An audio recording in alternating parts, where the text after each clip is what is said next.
Bonjour, aujourd'hui en SVT on va parler un peu d'isotopes. Quelques rappels rapidement. Ici à droite, dans l'oxygène 18 on a 10 neutrons, alors que dans l'oxygène 16 on a 8 neutrons. C'est pour nous un élément important, puisque ça veut dire que l'oxygène 18 va être plus lourd que l'oxygène 16.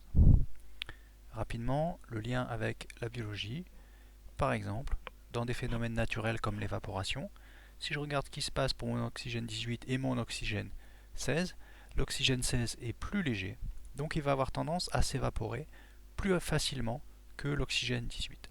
Au contraire, l'oxygène 18 va être le premier à tomber puisqu'il est plus lourd. L'oxygène 16 aura plus de mal à tomber. Alors en proportion, il y a toujours énormément d'oxygène 16 par rapport à l'oxygène 18.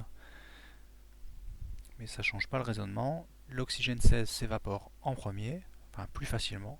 L'oxygène 18, lui, a tendance à tomber en premier au cours des précipitations. Dans la nature, à échelle plus grande, ça veut dire qu'au niveau des tropiques ou de l'équateur, l'oxygène 16 va s'évaporer en premier, mais le premier qui va tomber, c'est l'oxygène 18 qui est là. Et donc quand je vais arriver au pôle, je vais avoir une proportion beaucoup plus grande d'oxygène 16. J'enrichis mes précipitations en oxygène 16 au fur et à mesure que je me rapproche des pôles. Si je suis en période chaude, j'ai beaucoup d'énergie, j'ai beaucoup d'évaporation, donc je peux évaporer un petit peu plus de O18.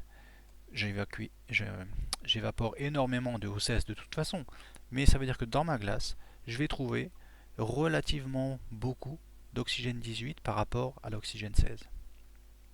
Quand je suis en période glaciaire, c'est exactement le contraire. Je vais évaporer beaucoup d'oxygène 16, peu d'oxygène 18, et en plus, l'oxygène 18 tombe en premier. Donc, dans mes glaces, je vais trouver énormément d'oxygène 16 et très peu d'oxygène 18.